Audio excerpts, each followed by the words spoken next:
Oi, pessoal, tudo bom? Mais um dia aqui do nosso estudo e hoje vamos direcionar o tema para estimulação sensorial na primeira infância. Então, o que nós vamos tentar pensar hoje com um pouco mais de elaboração sobre tudo que nós fazemos que ativa sensorialmente essa criança para que ela adquira movimentos mais elaborados, habilidades, é, consiga levar do concreto para o abstrato os conhecimentos, então ativações cognitivas, né? Mas para a gente organizar o nosso raciocínio primeiro, nós vamos fazer o seguinte: vamos pensar assim, ó. Tudo que eu faço com a minha criança, todas as atividades que vocês na educação infantil propõem para a criança, o que eu estou ativando nela? Primeiro, que áreas eu estou ativando?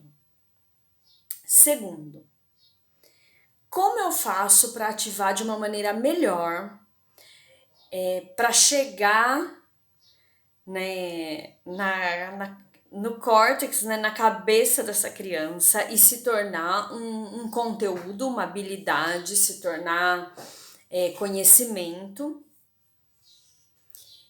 Que atividades eu vou propor, de que maneira e, e adequá-las, né? A atividade para a idade daquela salinha, daquele grupo de alunos que eu tenho. Aí até a gente observar daí que dificuldades que alguma criança está enfrentando diferente de outra. Se isso está dentro de um padrão normal, aceitável, ou se isso me desperta para que eu tente conversar com os pais, tenha uma intervenção terapêutica, para que eu comece a investigar se aquilo está dentro de uma normalidade ou não. Então, a primeira coisa que a gente vai ver, e eu vou estar mandando por slide para vocês, é assim: nós vamos ter que pensar agora na região do córtex. O córtex é toda a massa cinzenta que nós temos na nossa cabeça, né? E é a parte cerebral que ele é responsável por agregar todas as informações recebidas do meio interno, do meio externo e transformá-las em movimentos conscientes, em movimentos voluntários, em movimentos conhecidos, né? Então, quando eu tô lá na primeira infância, essas áreas, né, porque são várias, elas estão bem imaturas, com seus neurônios ainda querendo nascer, querendo caminhar. Conforme eu estimulo, elas vão se conectando entre si, elas vão crescendo e se conectando entre si. Então, é importante que a gente pense que nós precisamos, tudo que vocês estimulam numa criança precisa chegar nessa área cortical e precisa ser transformado num conhecimento. E aí, eu vou então falar de algumas áreas, tá? Uma mais demorada, vamos ver aí para integração sensorial, que é a área que eu preciso estimular mais.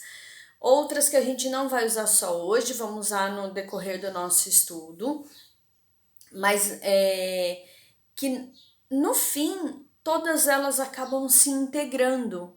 Eu não consigo, para estudar, eu consigo separá-las, mas para depois eu ter todos esses movimentos elaborados que eu tenho, toda essa coordenação, conseguir falar, pensar, reagir, ver e realmente trabalhar com os membros, né, com as mãos, com as pernas, eu preciso que todas elas se relacionem entre si.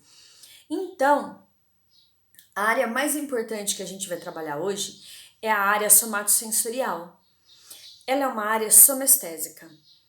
chamada área somestésica. Então é ela que recebe todas as sensações do nosso corpo, desde os primeiros toques, as sensações proprioceptivas de conscientização corporal, as sensações de olfato, paladar, audição. Ela recebe todas essas sensações e ela precisa encontrar vias de acesso para as outras áreas para transformá-las em conhecimento, em conteúdo que ela reconhece e depois retoma para a gente como,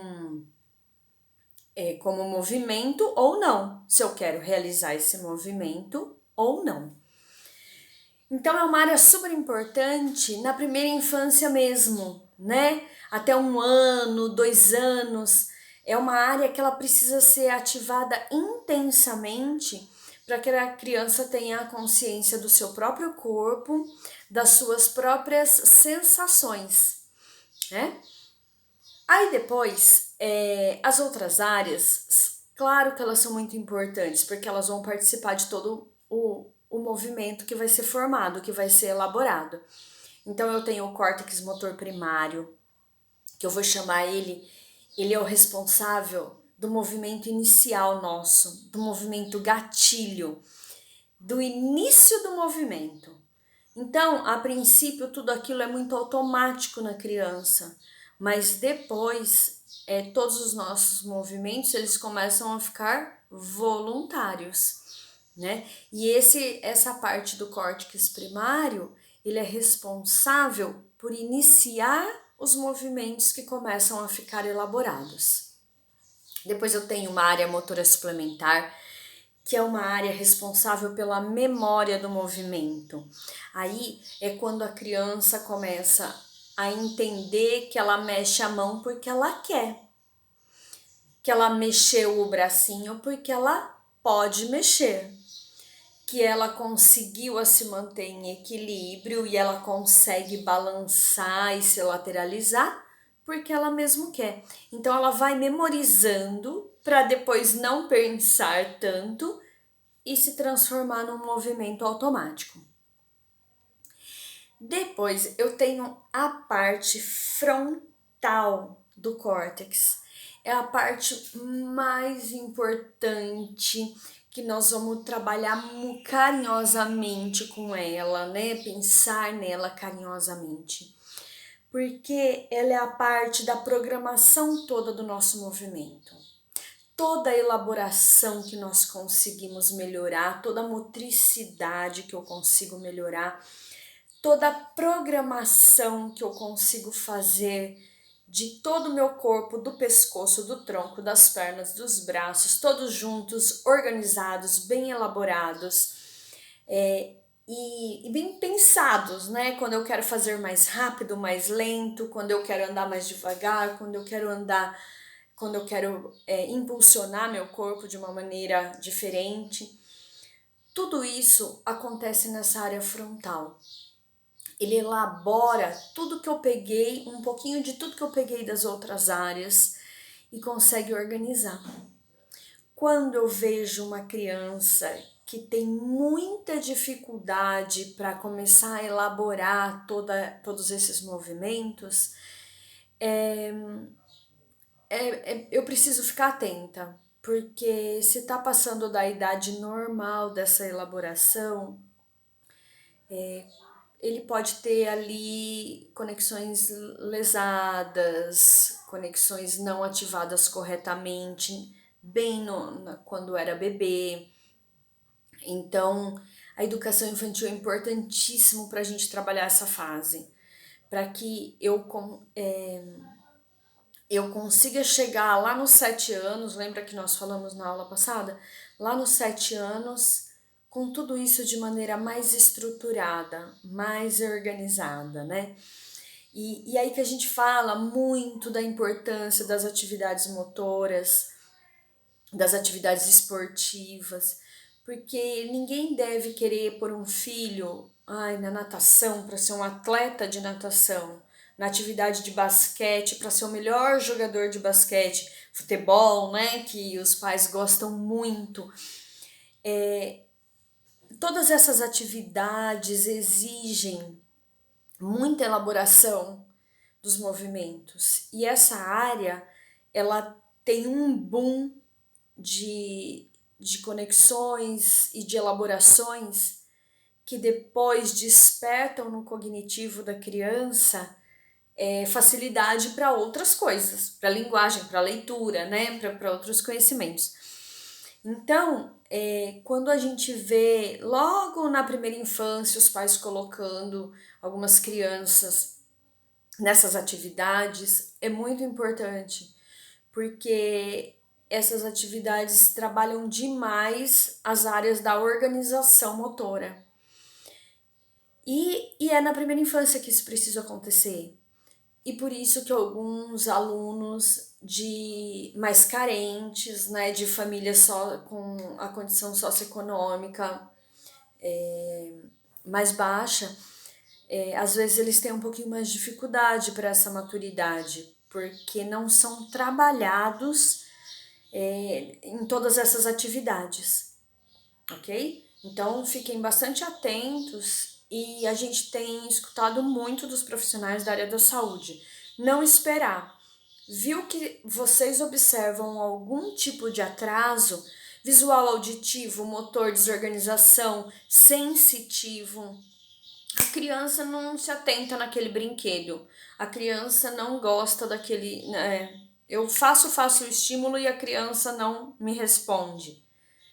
Fiquem atentos, não demorem para procurar ajuda, porque essa ajuda vai ser importante para tentar nivelar essa criança o mais próximo que conseguir do que era esperado para a idade, ok? E aí depois eu vou ter as minhas vias aferentes e ferentes, que são as vias que eu toquei, ela é responsável de levar essa informação lá no córtex somatosensorial. E a via eferente volta com a codificação do estímulo. Ai, geladinho. Ai, que areia fininha, gostosa. Ai, que olha a água molhando a perninha da criança.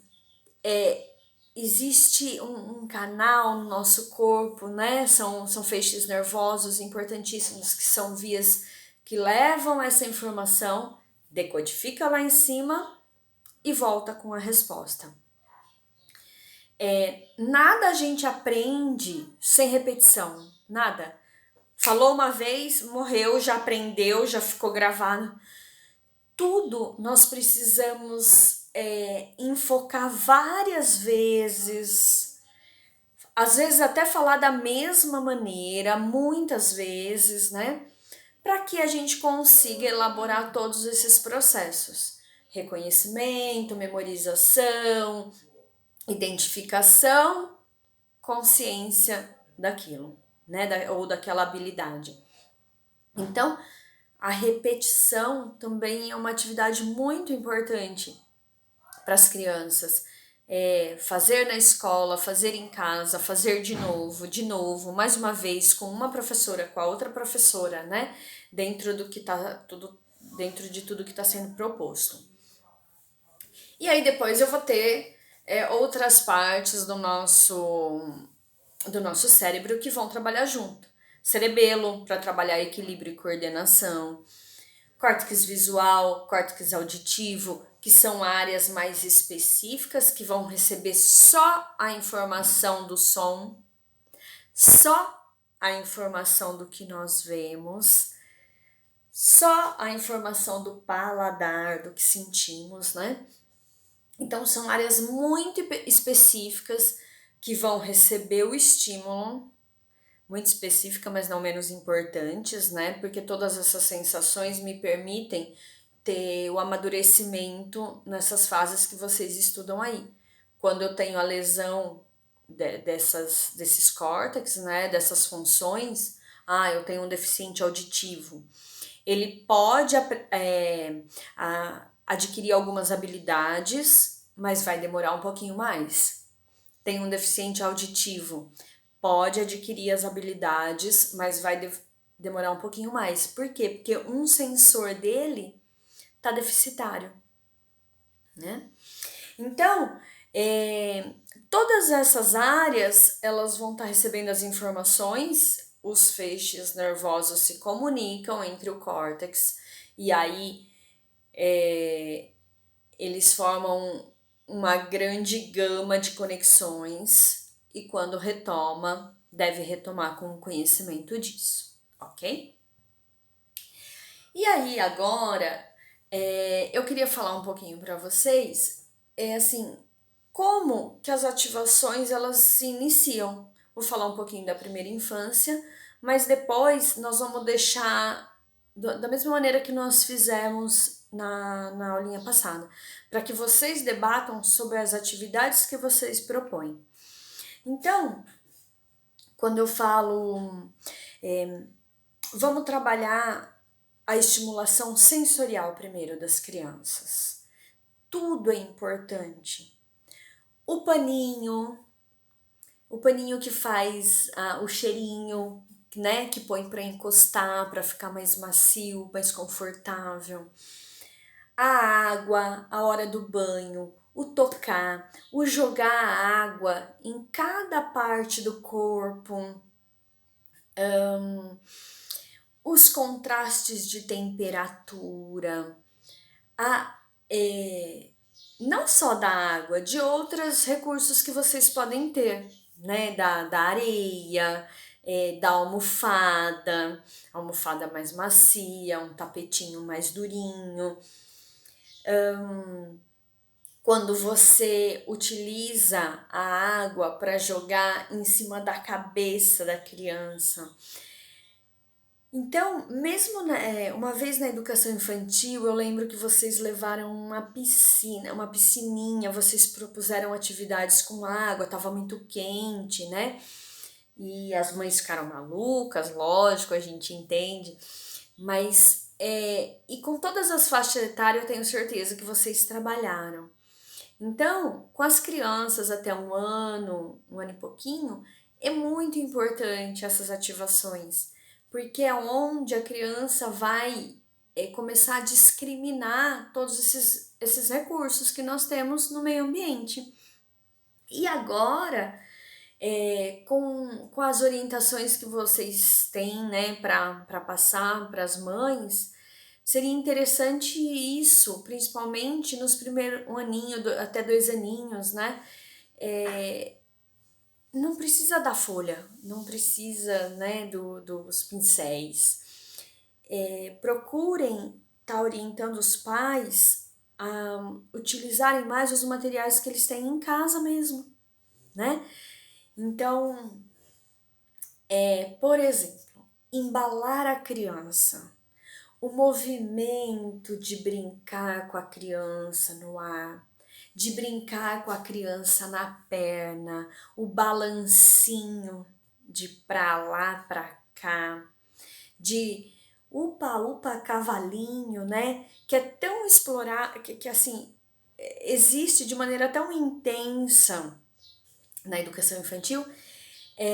Eu acho interessante vocês direcionarem bem essas atividades, porque não é assim, põe a criança na perna e não é isso. Associem uma música junto com um movimento para embalar. Orientem os pais para que essa brincadeira seja um pouquinho mais demorada, até a criança expressar uma reação sobre isso, né? Porque depois os embalos vão ser mais sozinhos. Por exemplo, quando a criança brinca no pula-pula, no sofá, na cama, aí ela vai estar fazendo esse embalo de uma maneira mais individual. Por enquanto, na tenra idade, né, ela precisa do apoio dos pais para isso, né? A atividade com som. É muito comum a gente ver também as pessoas fazerem atividade muito rápida. Então, pegou o chocalho e escondeu o chocalho para a criança achar. Quer que ache rapidamente. Ou faz o som de um lado e depois do outro, e quer que isso seja. Tá, já olhou? Então já viu o som. Não, você precisa pegar o chocalho. Quando a criança olha, você falar sobre ele. Ah, o barulhinho do chocalho, você achou, que gostoso. Pega pra ver agora. Dá na mão o objeto que você usou, deixa a criança experimentar, a chacoalhar, né? Deixa ela aproveitar aquele objeto. E aí sim, depois de um tempo em que terminou todo o movimento, um outro chocalho. E não precisa ser chocalho comprado, caro, de marca, né? Muitos brinquedinhos podem ser feitos, eu tenho certeza que vocês têm uma capacidade infinita disso, né? Mas assim, as garrafinhas plásticas transparentes, elas podem ser colocadas com grãozinhos de arroz, feijão, papel que contenha brilho, porque daí usamos tanto para a parte do recurso auditivo quanto do recurso visual. Potinhos transparentes que eles possam, que os pais possam ter em casa, né? Que fechem bem, lógico, mas que a criança consiga ouvir e ver. Então, de vocês passarem essa ideia para os pais também, né? Que não precisa sair comprando as coisas. Amassar os papéis, brincar com as tampinhas, com, com, a, com todos os potinhos que tiver, né? Seja lá de Doriana, de maionese, do que a criança tiver em casa, né? Do recurso que se dispuser para isso. Então, conversava outro dia com uma professora que ela falou: não precisa ir buscar a tinta para falar da cor. Busca na sua casa o que você tem aí. Uma folha na árvore, né? É de uma cor. O galho, o fruto é de outra cor. O potinho que você tem de Nescau, de bolacha, né? Do que tiver. Procura na sua casa os materiais que tenham as cores que nós estamos trabalhando. Então, né, pra gente também não ficar nessa história de. Eu acho que não precisa termos recursos tão elaborados. E principalmente agora, dentro de casa, com as famílias mais carentes, né? Vamos adequar tudo. E aí, a questão, né, motora, propriamente dita. Então, assim, rolar. Rolar é muito importante. Então, deixar a criança em uma posição enquanto é bebezinho, colocar o objeto para estimular com que ela queira rolar sozinha, com que ela queira ficar de bruços, com que ela queira movimentar a mão para pegar. E aí depois permitir o engatinhar. Minha filha tá engatinhando. Não, mas tem que deixar no chão para ela engatinhar. Muitas vezes, várias vezes. Um pouquinho de manhã, um pouquinho no meio do dia, um pouquinho mais tarde, um espaço que ela tenha para conseguir engatinhar. Um espaço, não colocar todos os brinquedos ali. 1, 2, 3, para que ela consiga chegar no alvo, atingir o alvo, interagir com esse brinquedo e depois fazer a troca. Porque às vezes quando você também oferece muitos objetos e eles fica muita coisa para a criança começar a explorar e aí de repente ela não brinca com nenhum, né? Então você oferece 1, 2, de repente não é tão interessante para aquela criança, você pode mudar. Mas deixar a criança com muita coisa esparramada também não é legal, ela fica perdida. E quando você oferece um só, ela precisa olhar, discriminar, palpar, reconhecer aquele objeto, explorar ele todinho, mesmo que seja só uma bola, né? Você já viu que uma criança consegue fazer só com uma bola, né? Então ela aperta, ela quer morder, ela gira, ela perde, daí ela quer buscar e ela traz para si de novo, né? Então, são estímulos sensoriais importantíssimos dela vivenciar só com aquele objeto. Aí depois tira a bola, oferece um outro brinquedo. Um carrinho, uma boneca, uma caixinha, né? Um brinquedo de encaixe. Mas é importante que ela esteja só com aquele. E aí a mesma coisa, permitir com que ela explore, com que ela dê função, com que ela empurre, com que ela volte, com que ela tente encaixar, com que ela consiga jogar e pegar, com que ela põe em cima da cabeça, com que ela veja ele cair. Então, atividades sensoriais importantíssimas para ela sentir. E principalmente a conversa com a mãe sobre isso, principalmente porque agora em casa, quem vai fazer isso com a criança? O pai, a mãe, o irmãozinho mais velho, né? Então, a orientação para que com esse objeto ela brinque de vamos pôr em cima da cabeça e deixa cair. Vamos pôr em cima da mãozinha e agora passa na outra. Vamos, depende da faixa etária, então vamos jogar isso daqui para a mamãe. Agora, para você. Essas orientações, pessoal, é muito importante, porque como são algumas mães e alguns pais, eles não são nem da área da saúde, nem da área da educação. Então, e eles querem, assim, só ter as coisas, mas o explorar daquele objeto, daquela tinta, daquela caneta, daquele pincel, daquele brinquedo,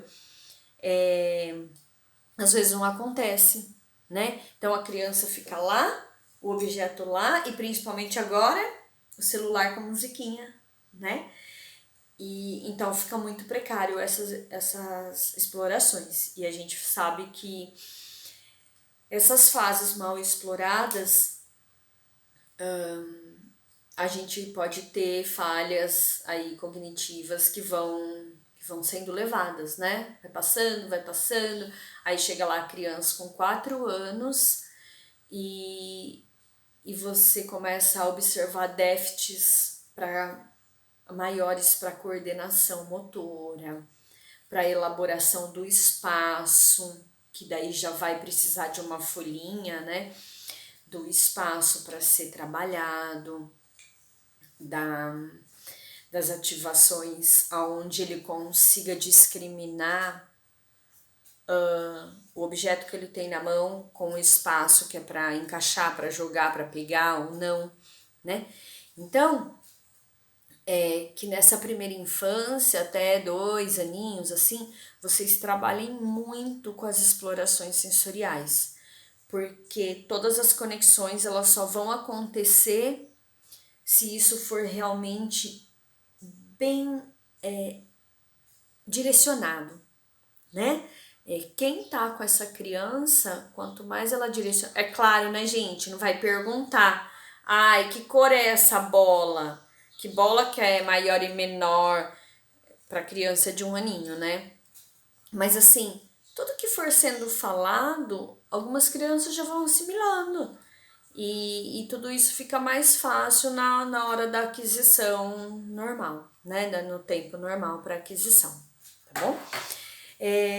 Nos slides que eu tô mandando aí, tem um videozinho de uma criança que eu até achei que fosse uma atividade escolar e não foi a própria mãe que teve essa ideia. Mas como ela me permitiu passar o vídeo, eu vou deixar para vocês verem. E olha que interessante, a criança, ela colocou a tinta no papel, mas ela colocou a tinta nas pernas, ela colocou a tinta na mão, né? E com certeza a mãe deixou ela naquele momento explorar, porque depois ela tinha duas tampinhas e ela fazia o que ela queria com aquela tampinha. Então ela mexia a tampinha, ela tentava encaixar a tampinha no pote porque estava vendo a outra ou porque a mãe já tinha falado, ó, a tampinha para encaixar aqui. Ela manuseava e tentava brincar bastante com a tampinha. Então, é uma atividade muito bem direcionada pela mãe, porque ela não estava falando para a criança, não, a tampinha é para encaixar. Ela deixou brincar e depois a própria criança associou, né? Isso deve acontecer o tempo deles e passou a tinta no corpo, né? Que é super interessante, porque às vezes na escolinha, vamos pintar a mão de vermelho. Passa lá a tinta rápido, põe a mão no papel, pintou a mão. Vamos pintar o pé agora, de vermelho. Passa lá.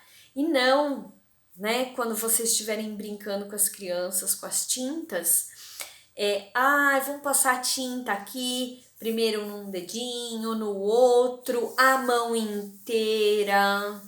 Deixa, né, sentir aquilo. Tem criança que tem nojo, criança que não tem, criança que vai gostar de pintar muito mais do que a mão. Mas aproveitar e deixar a criança pensar no que ela tá fazendo, né?